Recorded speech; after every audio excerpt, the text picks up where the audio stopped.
it's so funny when people talk. We were talking over the weekend a bit about the book of Revelation, and it's so funny when people talk about end times and start talking about scriptures and Daniel and prophecy and mountains and kings and crowns and all this stuff and nations and trying to interpret current events, through biblical, events. And that verse really never gets talked about. And could it be that God himself is stirring the hearts of young men?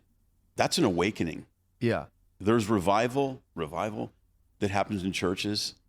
And then there's awakenings that God just does sovereignly.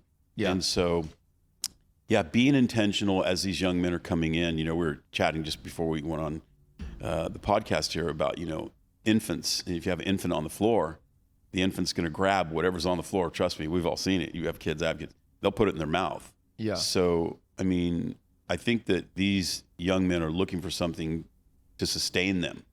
And I guess the onus, the responsibility can be a little bit, I know it's a call up and not a call out. Amen. Yeah. So let's call men up and say, man, I need to have my life arranged, not just ministerially a church having a focus, but just individual men saying there are young men in your church that are watching you, that need you.